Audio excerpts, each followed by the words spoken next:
You're watching the KOAM Morning News on Fox 14. Right now at 7, history repeats in Carterville with a third consecutive election tie. Also, a Kansas court sentences a woman for her role in a 2023 murder. We've got some scattered shower storms out there, even some severe thunderstorms this morning. We'll take a look at the current warnings and the forecast to get you out the door. Coming up. The 4 states' most watched news starts now. Well, good morning and welcome to the KOAM Morning News on Fox 14. I'm Elise Snow. I'm Chris Water. It's just after 7 o'clock on this Thursday, April the 17th. And again, we do have some strong severe thunderstorms rolling through the area this morning. We'll get to those in just a moment. And what would ordinarily be something extraordinary is something that's becoming commonplace in Carterville. Yeah, a little bit of a habit. Although Election Day was more than a week ago, Carterville voters will be heading back to the polls. That's because there's a tied race for a city council seat, and it's not the first time it's happened for Carterville. KOAM Samantha Walker has more on what voters need to know. For Carterville residents, this is the third year in a row there's been a tie for a city council race. And now it's the third time in a row they have to hold a special election. Congratulations to everybody that won, and thank you for wanting to serve. At their first meeting since the April 8th election, Carterville officials accepted the official election numbers. But for the third year in a row, there's a tie. For Ward 3, a one-year term. No one filed for that position, so the actual write-ins count. 4 different people were written in as candidates for that Ward 3 seat. But 2 of those people, Cody Franks and Mike Dudley, were already on the ballot for a 2-year term, meaning their write-in votes wouldn't count. Franks and Dudley also tied for that seat, with 10 votes each. Since there was a tie, Mike just didn't want to incur extra expenses, so he just bowed out. However, the 2 write-ins, they were 1 vote each for Ward 3, 1 year, and that was Larry Wald and Chrissy Buckner. Wald and Buckner received 1 write-in vote each, and when informed of the tie, the 2 opted for a special election to be held. Carterville and the Jasper County Clerk have tentatively scheduled that election for April 29th. At the Carterville United Methodist Church, there'll be a special election all day, just like a regular election, so it comes at a cost to the city, but we are incurring it. We've already wrote the check and it's being sent out. The county clerk says the city is paying $798 to hold that special election. Reporting in Carterville, Samantha Walker, KOAM News. And we'll have the results of the upcoming special election race available on our website, KOAMnewsnow.com. Certainly an interesting situation. Yes. We had that situation in Goodman, and now we've got this for the third time in Carterville. So for state voters, especially political science students, getting some interesting insight into some of these processes here, right here at home. And we are continuing to deal with strong to severe thunderstorms this morning. We talked about it. We knew it was a possibility. Thankfully, it's been a fairly confined threat, but the threat is there nonetheless. In fact, let me scoot this ahead. Here we go. All right, let's start with Skywatch Storm Tracker there. We have those severe thunderstorm warnings that are in for Bates County, northeastern Vernon, St. Clair, and north central Cedar counties. The one for Bates County was just updated right before we went on the air because what we have is, it's a little hard to tell in this mess of storms here, but we have 2 separate severe thunderstorms in this batch. We have this activity here that's now rolling into the Osceola area. Then we have this complex that's now right over Butler and points south. The good news is while they're still both severe, we have seen some weakening with these. This storm that's here back across Bates County earlier, back further to the north and west around the Ottawa, Kansas area, was producing almost ping pong ball size hail at times. So definitely an unpleasant situation, and again, just some very large hail. Thankfully, that has come down. So real quick, just get the information on the updated warning for Bates County. This is quarter-size hail, 60-mile-an-hour winds. It's moving southeast. It's slowed down, moving southeast at 35. As for the one ahead of it, still moving southeast at 50, east at 50. And this is also for 60-mile-an-hour wind gusts and quarter-sized hail with these storms as they continue to push through the area. Of course, we do have some heavier showers, though, stretching back toward Nevada, El Dorado Springs. And El Dorado Springs, you are included in this warning right now. It's just barely clipping up there, but you are in that. A few isolated showers through Barton County, some heavier showers in northeastern Jasper County, and a few light showers back down around Sarcoxie and to the northeast of Neosho. Now, the whole batch of this is rolling off to the east, but those stronger storms early this morning began to take a dive to the southeast, and they're continuing that course, but they're expected to enter some more stable air off to our east, and they should begin to weaken. After we get past these storms, we are looking at very warm conditions, very windy conditions out there as we push in the low 80s and south winds gusting upwards of 40. Our severe threat today, again, this is really associated with what's happening right now. It's tomorrow and into Saturday and Sunday we want to watch. That elevated risk now encompasses most of the area tomorrow night, tomorrow afternoon into Saturday morning, and we have a low to elevated risk out there Saturday as well that we got to monitor. 65 in Joplin right now, 66 in Pittsburgh. Very mild start today. We have a couple of upper 50s still out there, but most of us in the low to mid 60s as we get this day underway. Highs, again, low mid 80s, south winds gusting upwards of 40, and these storms should clear out at the latest by about 9 o'clock or so. We'll talk more about any warnings that come up with this activity and share what we're expecting heading into the holiday weekend with strong to severe thunderstorms here in just a few more minutes. Elise? All right, Chris, thanks. A court in southeast Kansas sentences a woman for her role in a 2023 murder. Yesterday, a court sentenced Kimberly Thomas Nibbarger to 117 months in prison for conspiracy to commit first-degree murder.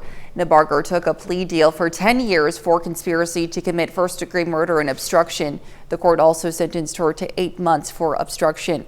The sentences will run consecutively. Yesterday's sentencing stems from an incident which took place back in 2023. Now, authorities discovered the abandoned car and body of 23-year-old Dakota Patton in a field in Rollinsford County in May of that year. Now, they say Patton died from a gunshot wound. Now, according to court documents, Clinton Nibbarger was the last known person to see Patton alive, arguing with him at a gas station over a woman. Now, while Patton was missing, Nibbarger and Kimberly Thomas got married. Now, they then traveled to Missouri for their honeymoon. Originally, prosecutors had charged Kimberly and husband Clinton Nibbarger with the first-degree murder of Patton and conspiracy to commit murder. In October of 2024, Clinton Nibbarger pleaded guilty to amend charges of second-degree murder and conspiracy to commit first-degree murder. Now, while the courts have yet to sentence him, a sentence of 24 years has been recommended. And of course, to be the first to see breaking news, weather, and sports, you can download the KOAM News app. It's available free of charge in the Apple App Store and the Google Play Store. Just search for the KOAM News app. Well, after nearly 30 years, Eric and Lyle Menendez are back in the limelight. Amy Kiley reports on the latest twist in the high-profile case. So there's a very real possibility that Eric and Lyle Menendez are before the parole board in a matter of months. The Menendez brothers have a chance for eventual freedom as their resentencing hearing begins in Los Angeles this afternoon. Eric and Lyle Menendez are serving life in prison without parole for the high-profile murders of their parents in 1989. If they get sentenced to something like 50 to life, which is what George Gascon recommended, the brothers would be immediately eligible for parole because they're youthful offenders. And under California law, if you serve half your sentence or 25 years, you're up for parole. George Gascon is the former Los Angeles County District Attorney. He says a Netflix documentary helped persuade him to review the case, and that led him to file a motion in support of resentencing. Current DA Nathan Hochman says he disagrees with that motion, but a judge isn't allowing him to withdraw it. Hochman claims the brothers haven't taken full responsibility for the deaths of Jose and Kitty Menendez. They do not meet the standards for resentencing. They do not meet the standards for rehabilitation. Family members argue the brothers are rehabilitated. They say the killings were the result of childhood abuse. And it's about giving people the chance to show who they are now, not just who they were in their worst moment. I'm Amy Kiley reporting. And those are our top news stories this half hour. Coming up next, we have Captain Austin Wolf from the Joplin Police Department with us this morning to explain the important role emergency operators play for first responders. We'll be right back. And later, a group of Virginia high schoolers works to provide counseling for their peers. You're watching the KOAM Morning News on Fox 14. We'll be right back, but first, here's a live look from Columbus City Park.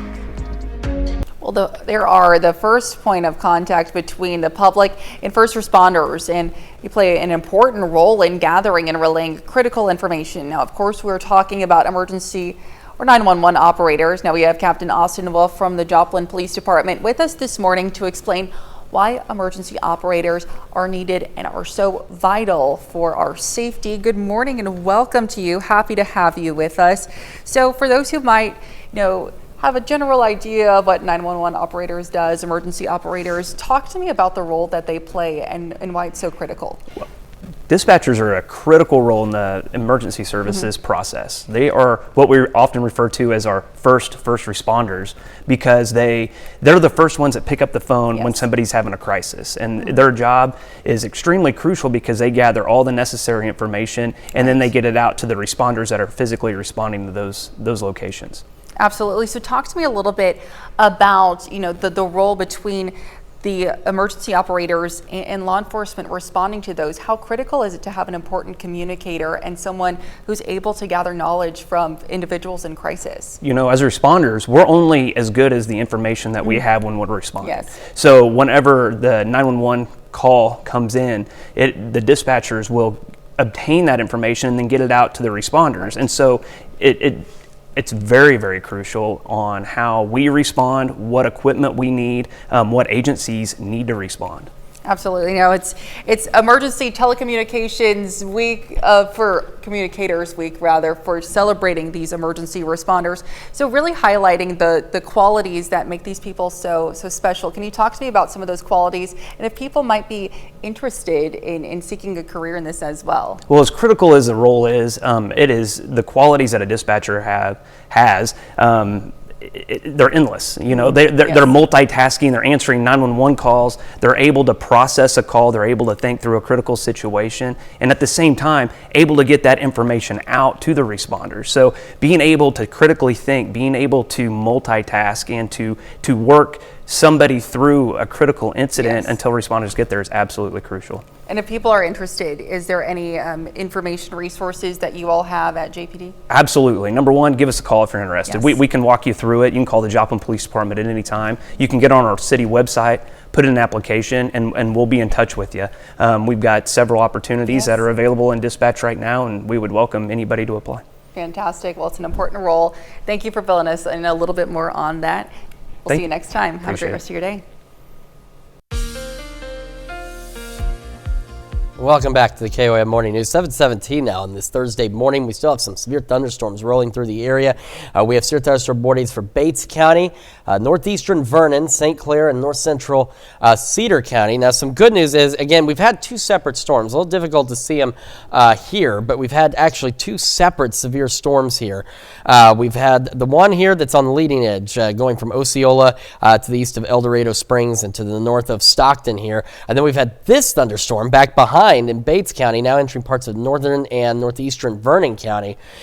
So the one ahead around Osceola, stretching into St. Clair County, is beginning to weaken. So that's some good news, and that was we're looking at kind of an expectation. The air's a little more stable a little further to the east, but this one back behind is still severe. It's still showing severe potential, so it's something that's got to be watched very closely. So the warnings out for St. Clair, Cedar, and northeastern Vernon County. These will continue until 7:30 this morning for quarter-size hail and 60-mile-an-hour wind gusts. The warning for Bates County still runs until 7:45. Same threats, 60-mile-an-hour winds, quarter-size hail. But, of course, National Weather Service folks are watching the second storm closely. Not for anything tornadic by any means, but if you look close, you can kind of see it's got just a little bit of a bowing signature trying to form, which could lead to just some gustier winds out there. That storm, thankfully, has come down a bit, but has had a history of producing very large hail back off to the north and west, up to ping-pong ball size hail. So, again, thankfully, that one's come down a little bit in its intensity. But nonetheless, these severe thunderstorm warnings continue. We've had some additional light showers, now getting a little thunderstorm just to the east of Monette down there. Nothing strong, nothing severe south of that. All the energy's really been absorbed into this complex that was moving east and has begun to dive southeast out there. But we are still getting some rumbles of thunder, so be cautious. You're heading out to work, heading out to school. Lightning, whether the storm is severe, is still dangerous, still deadly. Now, once we get past these storms, which will be about, say, 9 o'clock this morning or so, we'll start to have things calming down for us. It's going to be very windy, though, and it's going to be very warm. We're talking partly cloudy skies, temperatures soaring into the low 80s out there, and those south winds gusting upwards of 40 miles an hour, so very breezy. It stays breezy overnight and very mild. Our lows tonight close to what our average highs should be. Then we head into Friday, into the afternoon, evening, and overnight. That's when we have our next potential round of strong to severe thunderstorms. So we do have, we got to watch storms that could potentially, I want to emphasize that too, could potentially develop ahead of the front because the environment will be setting up for strong to severe storms. So some of these, if we get any individual cells, could intensify on their own. It's not a guarantee, but it is something, if we see those storms develop, that we'll want to watch very carefully. And then still scheduled for about between 9 and 10 o'clock tomorrow night, we'll get that cold front starting to push through. And here comes the next round of storms. And some of these could be strong to severe as well as we head through Friday evening, overnight, and into very early Saturday. Saturday, scattered storms will persist through the day and into Sunday and into Easter Sunday. And some of those could be strong, possibly severe, and that translates into our Easter Sunday as well. So again, our low risk for today is associated with what we've got going on right now. This will eventually clear out. Tomorrow, that elevated risk has been expanded and now encompasses just about the entire area for severe weather. And then we have the low to elevated risk heading into Saturday. Now for tomorrow, all hazards are possible. The tornado risk is low, but is across the entire region. But we have an elevated hail and wind risk, and that's going to be the greater concern with any of those storms that roll in out there. Okay, pretty cloudy out there from those thunderstorms off to the north. Should wrap up by about 9. We'll be right around 74 by 11 o'clock this morning. And I did want to quickly just mention Sunday, we'll have scattered storms. They should wrap up by about noon or 1.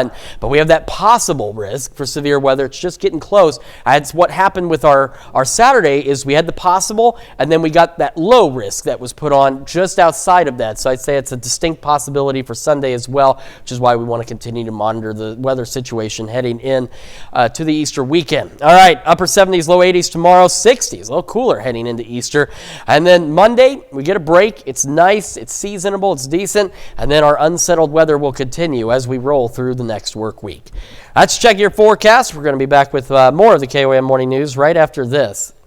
Well, a group of Virginia high schoolers is working to give grief support to their peers who have experienced loss. Maggie Marshall shares the voices of the teenagers who took on the project and the lengths they're going to make a difference. This is only a few days away. The countdown is on. Today is going to start for everybody at 10:30. For Mechanicsville High School Student Council. VilleFest is our biggest event here at Mechanicsville. The teens are trying to raise $10,000 at the event to send 30 kids to a local children's grief program called the Comfort Zone Camp. I have a number of friends that have lost someone that's really close to them, and it's always heartbreaking to see that. And this organization is really important for making sure that they feel better and they feel like they're supported and connected with others. Baylor Hughes feels especially connected to fundraising for the charity. I did unfortunately lose my dad, so knowing that the feelings that I feel, other people feel too, and that there's a place that these people can go, and there's a feeling that you will feel so much better getting to talk to somebody and just have fun. She was touched to learn her peers voted to put their yearly efforts into funding this type of program. Sometimes you don't know if somebody has lost a loved one. Some people are very open about it, but some people aren't. And to know that, walk around the school and see our posters and be like, this is a camp for grieving children, they might go home and be like, hey mom, I saw this in school, I want to do this. The One School, One Purpose event will be a 7-hour event held at the high school on April 26. Community members can pop over anytime to donate, honor loved ones, and participate in games and events. I think that's cool to be able to see us come together for our other friends and our other peers around us. As these teens put the finishing touches on their months-long efforts, they're eager to see the impact they make on their peers. It just shows how much teenagers can come together to do this. 30 might not sound like a lot, but those 30 people, that is going to be so much joy for them, and just knowing that like I get to be part of this as being an SEA and just going to this school, that this money is going to such a good cause and going to things that are going to make people smile. It's great to have that kind of support at the high school level. You're already processing so many emotions and changes, and when something like that happens, it does make it tough to try and get through it by yourself. It really does, but it's glad that those students are coming together to help. Absolutely. Well, coming up, Spire is seeking approval for a double-digit rate hike. We'll have the details about upcoming public hearings. And we've got thunderstorms rolling through the area. Some of them have been severe this morning. Another look at that forecast for you when we come back. The 4 states' most watched news starts now. Welcome back to the KOAM Morning News on Fox 14. It's currently 7:29, just coming up on 7:30. I'm Elise Snowy. If you're a Spire Gas customer in Missouri, you might soon see an increase in your bill. But first, you'll get a chance to give your opinion. The utility company plans to ask the Public Service Commission in Missouri to approve a roughly 15% rate increase, which Spire says would equal about $14 per month. Now, the increase would begin in the fall of this year. If approved, the utility company says it will use the funds to help pay for an upgrade to its infrastructure. Serve 1.2 million customers across the state of Missouri. And really these infrastructure upgrades are to ensure that we're able to provide safe and reliable natural gas service to our customers. So we have a lot of pipeline infrastructure in the ground that delivers gas to our customers. Spire also plans to hold a series of public hearings leading up to the proposed rate increase. The city of Joplin plans to hold one of the hearings on June 5th at MSSU's Corley Auditorium at 6 p.m. There will also be 2 virtual public hearings scheduled for June 3rd, the first at noon and the second at 6 p.m. Now, for a complete list of all of the public hearing dates as well as access codes for the virtual meetings, just head over to KOAMNewsNow.com, where we've provided a convenient link. And the city of Joplin wants to hear from its residents concerning their recycling experiences. City staff plan to host a booth in front of City Hall at this week's Third Thursday event on Main Street. Residents are invited to drop by the booth and share their experiences, challenges, and ideas about recycling through a brief survey. In addition to this event, the city invites residents to participate in a recycling education and outreach planning open house from 4 to 6 p.m. on May 6th at the Joplin Public Library. The city plans to use the information to develop a recycling education and outreach plan to bolster recycling efforts in our area. Now let's head over to Chris for another look at the forecast. Yeah, we're continuing to track severe thunderstorms that are pushing through the area. In fact, just got some updates on both of the warnings that we have in place. So we now have a new warning. This one does encompass the southern half of St. Clair County, all of Cedar County, and the eastern portions of Vernon County. This runs until 8:15, and it is again associated more so with the second storm. The first one here is beginning to weaken below severe limits, but this one is just not really letting up yet, still for 60-mile-an-hour winds and quarter-size hail. And the warning, it is in effect here for southeastern Bates County, will continue until 7:45. Same situation, 60-mile-an-hour winds and quarter-size hail. So again, the storm itself has come down a bit from its strongest early this morning, where there was ping-pong ball-size hail with it, but still, nonetheless, a potent storm. So El Dorado Springs, Stockton, you are up next. This is going to stay just south of Osceola with the stronger portion of this storm, but Osceola, you're still going to get heavy rain and some gusty winds, maybe even some small hail out of this, because you're going to be right on the edge with this storm. Now, we also have additional showers. We've got a little thunderstorm now developing on the north side of Monette, just east of Sarcoxy, southwest of Mount Vernon. Nothing strong or severe with that, but we are starting to get some lightning out there with that. So again, just be careful. Remember, the lightning is still dangerous, still deadly, whether the storm itself is severe or not. So we have this main complex here, and that's really absorbed a lot of the energy. We had some other showers, even some thunderstorms try to get going south of it, but all the energy just got sucked into this massive complex of storms continuing to dive off to the southeast. By about 8, 9 o'clock, probably 9 at this point. I'd say they're going to be gone. We'll have partly cloudy skies. We'll have very gusty south winds and very warm temperatures out there. In fact, we're already mild right now. Our low risk today, again, associated with what's happening now. Tomorrow, that elevated risk encompasses almost the entire area. Then as we head into Saturday, a low to elevated risk across the southeastern half of our region as well. Our temperatures real quick this morning, 65 Joplin, 66 in Pittsburgh. We have some cooler temperatures in the eastern portions of our area, some upper 50s, but most of us are in the low to mid 60s. Our highs today, low to mid 80s, and again, those south winds gusting upwards of about 40 miles an hour or so. We'll continue to track the storms that are rolling through now, and we'll update you on what we're expecting with strong, potentially severe storms into the holiday weekend here in just a few more minutes. Elise? All right, Chris, thanks. Well, spring is in the air, and for many, that means it's time for a bit of spring cleaning. Now, the American Cleaning Institution says 80% of Americans do it every year. KOAM's Lonnie Walton caught up with the Joplin crew to get some advice. Oh yeah, we're going to spring clean. Chris Reidenberg is a Baxter Springs resident who's one of the millions planning to do spring cleaning. But he doesn't get around very well, so deep cleaning is a little tricky for him. Kitchen, bathroom, bedroom. And he's not the only one having problems with cleaning in some areas. Drew Matthew, owner of Drew's Cleaning Crew in Joplin, says there are a lot of people that miss when they're trying to keep things tidy. What about the faucet, the handles on that? When you use the restroom, men and women are different. So other things happen and goes other places and they splatter. Drew says this time of year cleaning particular places is highly needed, especially for people with allergies.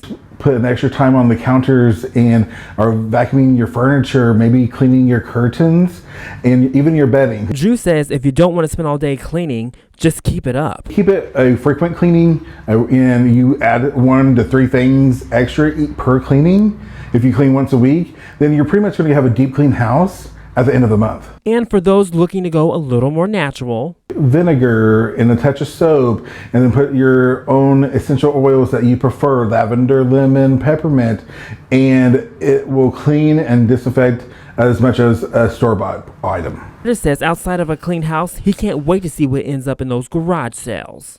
Oh boy, you wouldn't believe the things people will get rid of. Reporting in Joplin, I'm Lonnie Walton, KOAM News.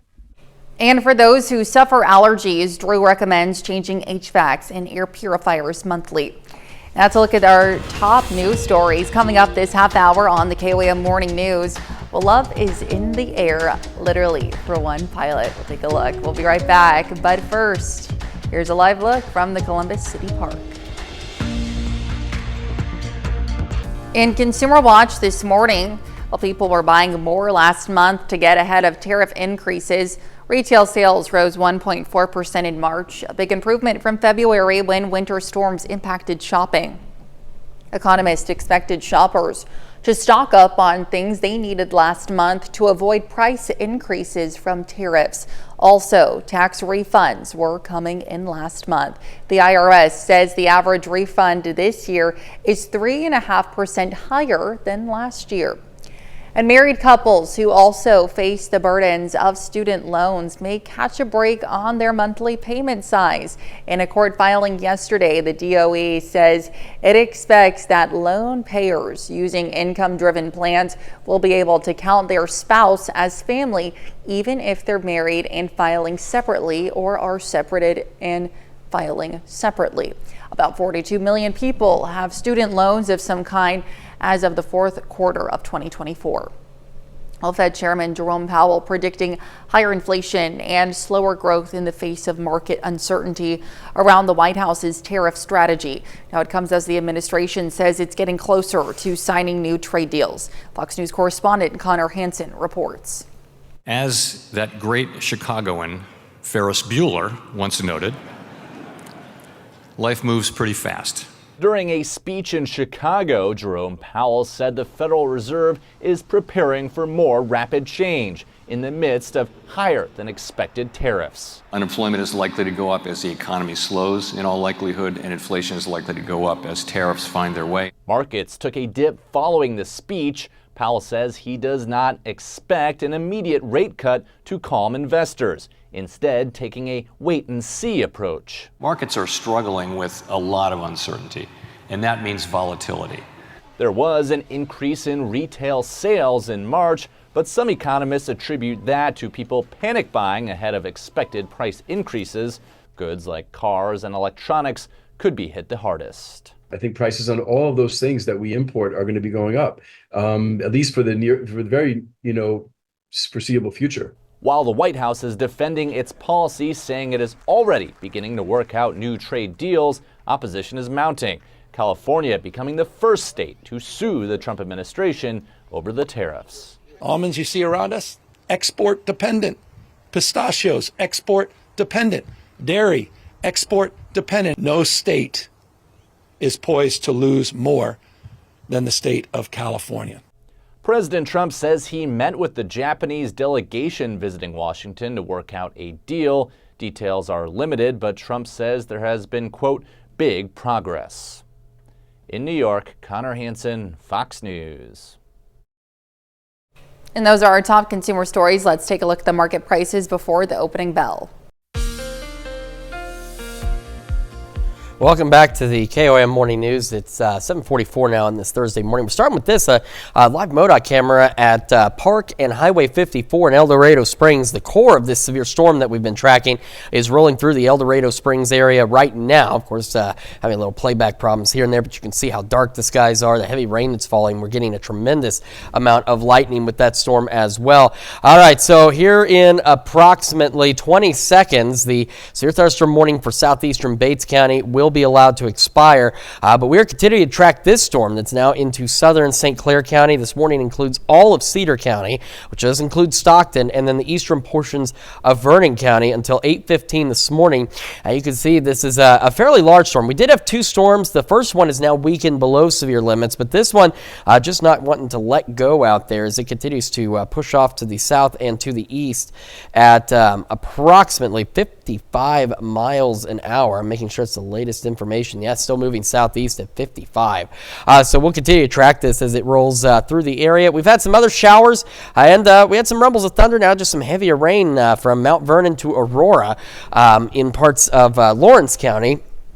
And just getting some additional information. They're just continuing that severe thunderstorm warning. That is, of course, we just discussed out there until 8:15. Still 60-mile-an-hour wind gusts and the quarter-size hail is the primary concerns with that. Now, the other storms out there, we had some that tried to get going this morning, even into southeastern Kansas, and they just couldn't because this massive complex, since early this morning, has just really been absorbing what energy there is, and there wasn't a lot for it to work with to begin with, and it will continue to push out of our area. And I'd say by about 9 o'clock or so, we should be pretty well done with thunderstorms for today. We'll start to go partly cloudy. We're going to be breezy, and we're going to be quite warm out there as we head through the afternoon and into the evening hours. Now, I do want to now realize I don't have this in the right spot, and I apologize. It'll only take a second here to get this squared away. Okay, so here's what we've got. We have our severe threat. What we're looking at is, and you can see this has been updated, which again, it will continue to be pulled out of our area for today because the thunderstorm chances we have for today will begin to roll on out of here. But as we head into our Friday, initially we start very mild, still breezy. We're talking upper 60s, low 70s, so our lows tonight close to what our average highs should be for this time of year. What we want to watch is starting around noon or so tomorrow, any potential thunderstorms that develop ahead of the cold front, which will still be off to our northwest at this point. If we do get any storms ahead of that, any individual cellular storms, they could become severe on their own and pose their own hazards.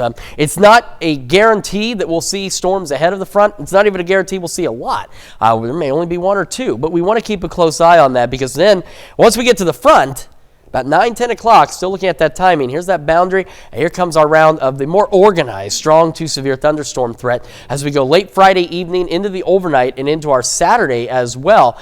Through Saturday, we're going to have scattered showers, scattered storms out there. And some of those, especially in the southeastern portions of our area, could still be strong to low-grade severe as we go through the day Saturday and into early Sunday. So, again, today our severe threat waning. Tomorrow, the elevated risk has been expanded to include most of the area. Then Saturday Saturday, we have that low to elevated risk out there as well. The threats for tomorrow, still low tornado risk, but it is there and it's across the entire region. But the greater concerns with the storms tomorrow are going to be for hail and damaging wind gusts, where we do have the elevated risks out there as well. Now, I also want to show you for Sunday, for Easter Sunday, we have that possible outlook, barely clipping the southeastern portions of our area, but what happened with Saturday, for example, that possible was clipping, but then they added that low risk that expands a little further out, probably looking at a similar situation for Sunday, so at least a chance for some strong, possibly low-grade severe storms in the first half of our Easter Sunday.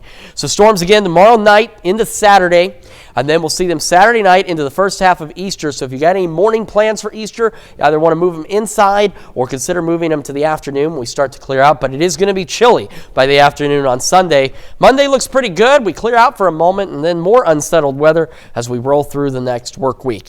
That's checking your forecast. We'll be back with more right after this. Well, love is in the air, quite literally, for one Kansas couple. Now, the pilot went to new heights, about 7,500 feet in the air, to ask the love of his life to marry him. And this is the plane that I flew the proposal in.